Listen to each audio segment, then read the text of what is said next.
gars yi loxo yi bu jógul sa kaw ana waa nawetaan basket ana alors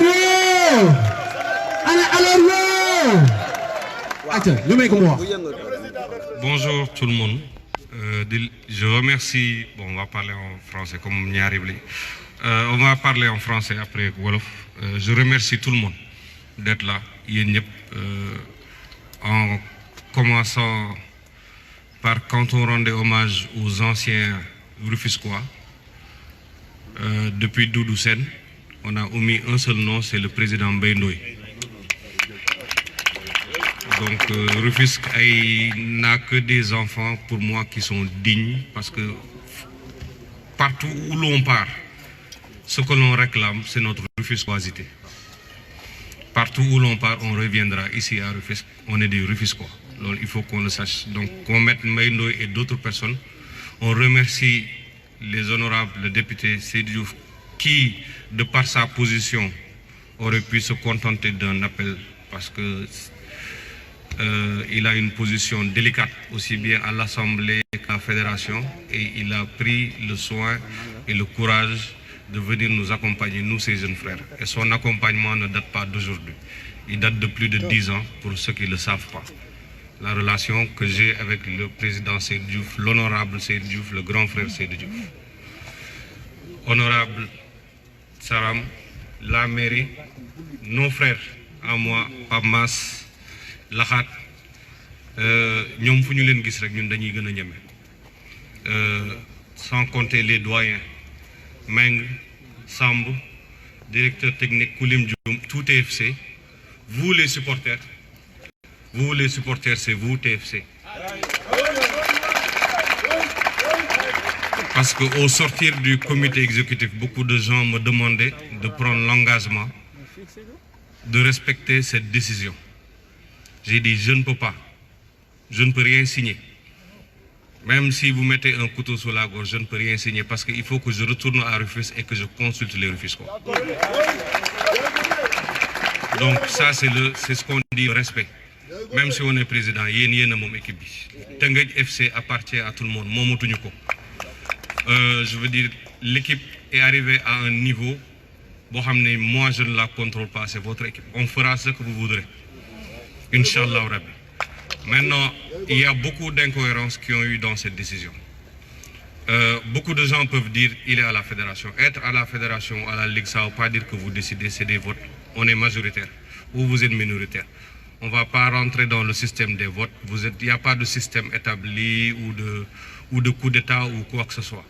C'est une décision qui a été prise par la majorité, basée sur la pandémie et le ratio de match. Mais il y a plusieurs incohérences. Parce que la première décision du comité d'urgence, c'était de faire un système de play-off. Play-off, play-down. Play-down, ils sont tous sortis, bras armés à la télé, tout le monde a reculé parce qu'ils ne voulaient pas aller en deuxième division. On ne va pas citer des équipes. Ils ont envahi les plateaux, les radios, les télés, pas de play-off, on ne change pas les règles. Nous, on n'a rien dit.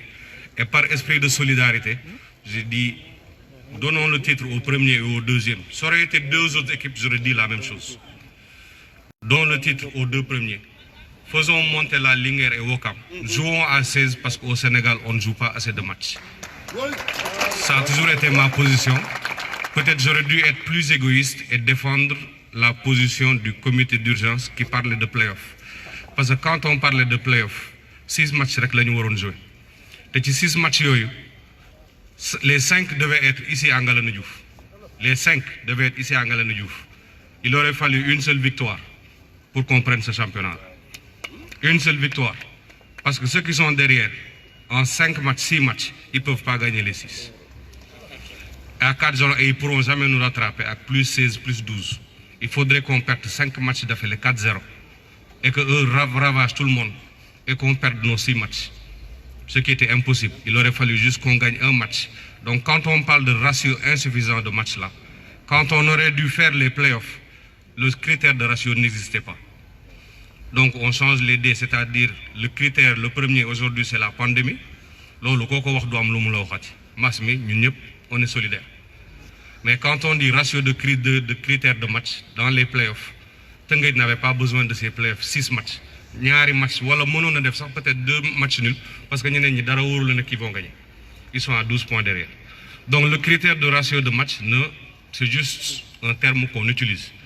Mais la deuxième incohérence, moi, dañu ne Teungueth FC, qui représente toute la ville de Rufisque, vous allez représenter le Sénégal en Champions League. Champions League, vous allez jouer contre qui? Vous allez contre le représentant de la Guinée, disons Oroya, ou bien TP Mazembe, c'est les champions de leur pays. Eux, ils sont champions. Quand on va taper dans Google ou le Wikipédia dans 10-15 ans, on verra que nous sommes champions. Mais nous, nous Rufisquois, dans 10-20 ans, si nous tapons là, nous 2020, championnat, il n'y a pas eu de championnat. Il n'y a pas eu de champion. Donc, c'est comme vous me remettez prenez l'avion, allez dans un contexte de corona, parce qu'il y a une prise en charge pour voyager. Quand vous voyagez, le kit médical qu'on n'a pas pu respecter localement, parce qu'il faut le dire, la FIFA impose un protocole médical pour les journalistes, pour les policiers, pour tout le monde, pour jouer un match de football. Si on ne peut pas respecter ce kit sanitaire-là localement, comment on peut dire à Teungueth FC va le faire en Afrique? Donc, comme on dit, là où vous devriez avoir un bus et mettre 20 joueurs, peut-être qu'on va vous demander, si vous allez en Algérie ou au Maroc, on connaît comment sont les pays du Maghreb, il faut louer 3 bus. Les hôtels, vous devriez être un par chambre. Il y a plein de critères, mais on ne parle même pas encore de tout cela. Tout ce qu'on veut, c'est que Teungueth soit rétabli dans son honneur. Parce qu'une coupe, c'est même pas 100 000 francs CFA. Ce qu'on demande, on ne l'a pas eu sur tapis vert, on l'a eu ici, on l'a gagné. Ce qu'on demande, ce n'est pas une faveur. Ce qu'on demande, c'est le rétablissement de Teungueth comme champion du Sénégal, comme on lui demande d'aller représenter Teungueth dans la Ligue des champions. C'est ce qu'on demande. Et un accompagnement sanitaire. Parce que être président, je ne suis pas irresponsable. Le jour où il y aura Corona dans cette équipe, ça serait moi légalement et moralement le responsable de ces jeunes. Peut-être ils ont des frères parmi vous, ou des sœurs, ou des cousins, ou des cousines. Donc je devrais porter cette responsabilité en Afrique, légalement. Donc ce que nous demandons, c'est que Teungueth soit rétabli symboliquement dans ses droits. Nous ne demandons pas de l'argent. Nous demandons que Teungueth soit rétabli, que l'honneur de Rufisque soit rétabli. Nous ne rentrons pas dans les polémiques pour dire si c'était une autre équipe, ils allaient prendre, ils n'allaient pas prendre. Donc ça, nous on travaille. Cette équipe-là, elle a été bâtie il y a 8 ans. Quand j'arrivais, il n'y avait pas un seul ballon de football. On s'entraînait au terrain Tolu Diop. Quand il y avait le champ de course, on s'entraînait. À 8 h du matin, on est parti de la 3e division, de rien. Petit à petit, on est arrivé en 2e division. Il y a eu un petit scandale qui avait ici. On a tous vu les scores qui avaient eu les 7-2. On est descendu sur un but en 3e division. On a rebâti notre équipe. Tous les dirigeants de TFC, vous les supporters, on s'est tous mobilisés. Parce que vous tous, vous savez que les équipes qui descendent, c'est très rare qu'elles remontent. On voit beaucoup de gros noms dans les 3e et 4e divisions. On allait prendre les Moustapha Seck, plein de jeunes. On est remonté en 4 ans de la 3e, 2e, champion 2e division, faire 2 demi-finales de Coupe du Sénégal contre le Casa Sport, contre Mbour Petite Côte. On a été là. Les jeunes sont là. On s'est battu. On est revenu en 5 ans en première division sans stade. 5 ans où on a joué à l'extérieur. Cette équipe s'est battue. Cette équipe n'a jamais eu de faveur.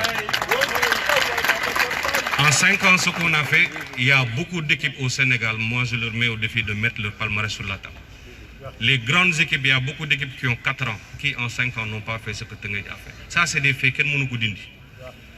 En 3 ans, on avait dit en 5 ans, on va stabiliser l'équipe. L'équipe a grandi trop vite. Elle est partie sur 2 demi-finales, elle a gagné la Coupe du Sénégal. Quand elle a gagné la Coupe du Sénégal, tout le monde nous disait qu'il fallait y aller. Mais la Coupe d'Afrique, c'était en novembre. Et c'est au mois de juin qu'on nous dit non, ce n'est plus en novembre, c'est au mois de juillet. Pendant ce temps-là, notre entraîneur Eo Caire avait en train d'aider l'équipe nationale. La subvention qui revenait, de facto 20 millions à TFC, n'était pas disponible parce que tous les messieurs qui devaient signer le chèque étaient en Coupe d'Afrique. TFC était laissé ici au Sénégal. On a pris sur nous, on n'a rien dit. On a encaissé tous les coups pendant 1 an. TFC a fait faillite, TFC ne peut pas partir, on n'a rien dit parce que nous étions des patriotes et que notre équipe nationale était en train de jouer. Nous ne voulions pas distraire. Là où on était proche de prendre le premier trophée national, le cas de TFC n'était pas important. Et on ne monte pas une équipe en Coupe d'Afrique en 2-3 semaines pour se faire ridiculiser et revenir. On a dit nous préférons faire l'impasse et prendre l'amende de 3 ou 4 ou 5 millions. Prenez, il n'y a pas de souci. On reviendra plus fort. On a monté une équipe, on est venu ici. Maintenant, sportivement, chacun pourrait dire il reste 13 matchs, j'aurais pu mettre 39 points. Il n'y a pas de souci. Celui qui n'a pas pu prendre 15 points en 13 journées ne peut pas le faire. Maintenant, ils peuvent le faire. Tout ce qu'on demande, c'est d'être rétabli dans nos droits. On ne demande pas de faveur. Le droit, c'est vous nous demandez d'aller en Champions League. C'est tout ce que je dis. Soyons cohérents. Il ne faudrait pas qu'on titre autre chose. Le président Tenguej a dit, je fais partie de la fédération, je respecte la fédération. Ce n'est pas des problèmes personnels avec Augustin Senghor, ni avec Ablaye Sow, ni avec Chersek, ni avec Sayersek, ni avec qui que ce soit. Les décisions, il faut respecter à la hiérarchie. C'est eux qui sont au pouvoir, c'est eux qui décident avec la majorité. Maintenant, tout ce qu'on demande, si Tenguej FC est désigné officiellement en tant que représentant du Sénégal pour jouer la Champions League, là où on va aller, ce qu'on rencontre, c'est des champions. Si on va en Coupe des Champions, il faut nous donner le titre de champion. Et protéger nos jeunes frères médicalement. C'est tout ce qu'on demande. Nous remercions les supporters et les démarrer. Parce que nous avons mais mënuñu won def tam am nañ ay kilifté bok ñu ñuy waxtaan ñepp tamit ñi bëgg ñëw bari na Rufisquois nak du fi kessé depuis diaspora am na ñuy woté man dama dem sax ba demb ci guddi sama bop di metti dama mujjé jël ben FRL ga mané man li mom bayyi lay def ndax té Tëngéej mom ciow li bari na top nañu chaque intersaison rek dëkk bi yëngatu nga am ñepp japp ci mais buñu tourner gis leen yeen ñepp rek dañuy gëna ñëmé buñu tourner gis leen yeen ñepp dañuy ñëmé ndax té football bi ñun gañewuñ ci dara politique ñu man sama bop awma carte d'identité fi ñakul amna kenn ku fi tok des services généraux mën na xoli Babacar Ndiaye amul carte d'identité taluma politique li ñuy def ci football ben saison bu ma ko defoon ci politique ñew nek bi di xulo maire bi dañ koy respecter ki fi togon ñep on respecte toutes les autorités di respecter nos grands frères nos élus l'honorable député Seydou Diouf li mu def ni dara woru ko ci mënon na tok kërëm passer coup de téléphone am def lu muy def té woru ko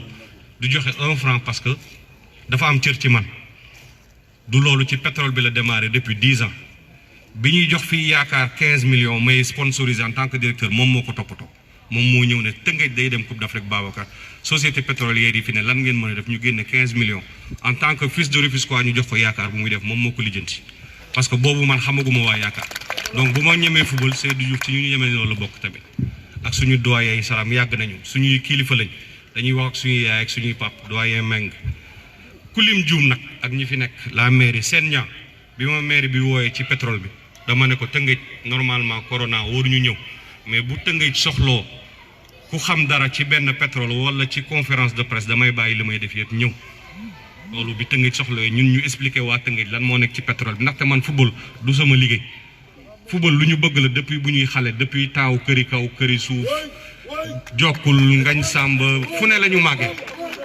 cité filao amul fu ñu demul donc ñun duñu ay doxandem mënuñu wax leneen Tëngéej lañu bok kenn gënuñu bok Tëngéej lañu maggé fi amul kuñ fi xamul ay grand yu ñu yar ñu ngi fi dañu gaay ñu déglunte rek gis nga football bo ci nekké da ngay jang xam lan moy derby moy tay buma dajé këri suuf wala buma dajé këri kaw wala buma dajé ak Mérina wala bokku jom wala kenen tay duma door ndax té buma dooré duma dugg ci koñ bi ñun non lañ ñu yare homme de défi motax équipe bi 8 ans ñu indi ko fiñ ko indi ñu bëri tam ci pap ñu bëgg ñu léral la ci nawétane yeek lepp ñun ak lebu gi ak ngañ samb du tay ñun ak këri kaw ñun ak bokku jom équipe yu bëri dañ ñuy approcher équipe bu ñu approcher ñun dañ lay jappalé parce que suñu waru gar la fété wuñu fenn xam nga fuñu fété sur la jeunesse rufisquoise parce que y a eu beaucoup de gens way li lu xew Tëngéej mënul togloo kenn mënul qualifier kenn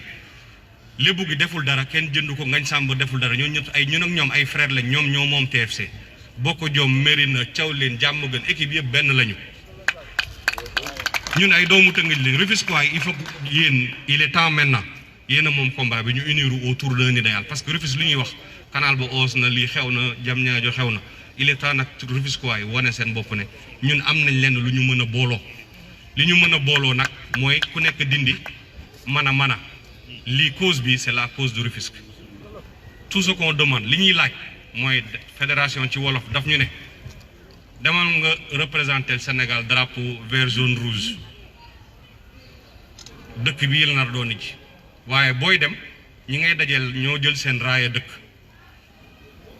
yow mii di dem nag Sénégal yaay dem yor suñu drapeau mais duñ la jox raaya coupe bi nga xam ne jarul sax ñaar fukki junni Sandaga boo dem da ngay dem noonu rek ma ne waa léegi bu may dem man champion laay demee wala déet ñu ne déet da ngay dem parce que noonu nga war a dem te loolu da nga koy signé léegi balaa ngay dem ma ne loolu du mënuma ko signé tey mënuma ko signé tënk parce que il faut que ma delluwaat Tëngéej wax ak waa Tëngéej ba pare mënoon naa signé feuille bi engagé sam bopp bu boobaa gars yi li ñuy wax ci la bokk bu mu ñu sonal ci système beeg balaa am nañu bëgg waxee noonu mais ñooñu du ma leen déglu bu ñu leen doon déglu du ñu nekk fii ku jiitu rek la ñuy klaxonné tey fu mu nekk nii déggatoo ndàdd déggatoo kenn fu mu nekk nii déggatoo ndàdd déggatoo kenn premier yi rek ngay dégg donc Sénégal lan la ñuy def actuellement dañu récompenser ñi jël ndàdd ñi jël pay ñu xoj leen et je crois pas que son excellence Macky Sall ñuy jàngal xale yi le culte de la médiocrité mooy récompenser ndàdd yi waroon wàcc ñu sauver leen pay yi ñu war leen récompense ñu ne kenn du leen récompense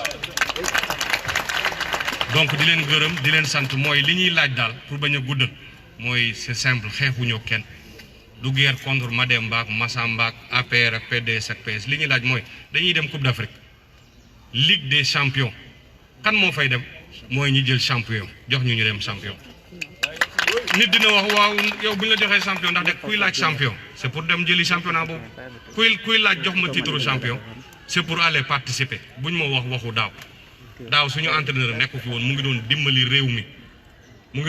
réew mi équipe nationale ñun entraîné nañu fii weer bu fekkee waa Tëngéej ñi fi ne TFC entraîné na fii weer joueurs yi dajale nañ suñu mais entraîneur bi nekk fi woon nañ ko waxte de parce que yu bëri noppi nañu pendant 1 an entraîneur bi nekk fi woon pour une cause nationale ñu ne nañu noppi TFC dafa fayit ak président ba lii woog équipe bi lii lu nañu wax ñu noppi deuxième chose chèque 20 millions bi fay leen ñu mënuñu leen fay ndaxte ñii signé ñëpp ñu ngi fii ci Coupe d'Afrique bi xaar leen ba ñu dellu si donc chèque boobu ñu la koy jox novembre nga waroon football novembre ñu ne la kaay football juillet loolu yëpp dañ ko avalé noppi pour suñu équipe nationale jël ndam li donc tey ñaari raison yooyu moo tax demuñu Coupe d'Afrique parce que tey du ñu dem rusloo leen dajeeg benn équipe mu ñuy dóor 7-0 8-0 yéen foo leen dem Rufisquois ñu ne leen yéen seen équipe de yéen a fi ñëwoon Zaïre wala Congo ñu dóor leen 7 wala 8 ñun bu ñuy dem di bokk ci dara dañuy dem pour gagner depuis 2004 ñëpp a ngi daw Coupe d'Afrique bi depuis 2004 ça fait 15 ans équipe sénégalaise loo mënti yeb loo mënti defar loo mënti am xaalis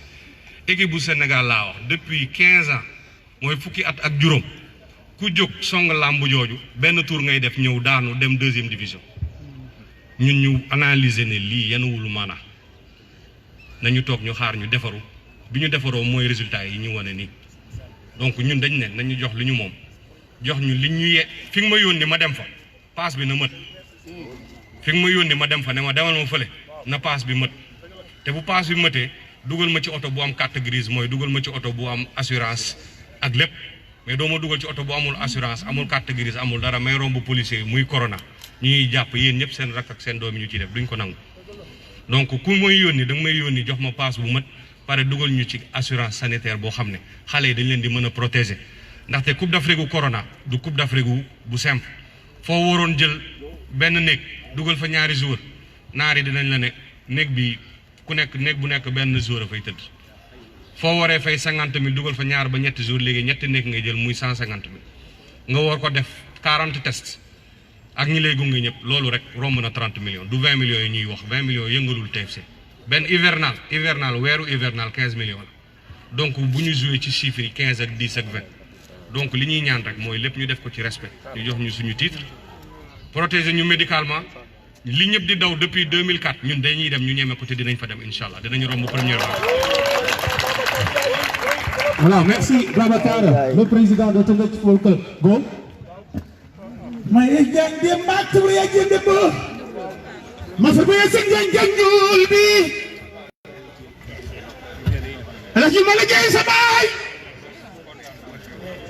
baba kër bi ñay ñurumul sa maam ebi sa bare sa yaay jëg sa baraay sa maam day wàcc dëkk TV dégg nga yak na sigi tëgg géej dundal bu mu yàgg lool say may di baaw baba kër mala jey mi may gaay ñoo instant yi TFC titre am lay réclamer ñun ñëpp nag nañ leen bokk bi gaay yi xeexandoo parce que en tout cas Teungueth de Chérif Fiski gagne avec Komala jox leen suñu coupe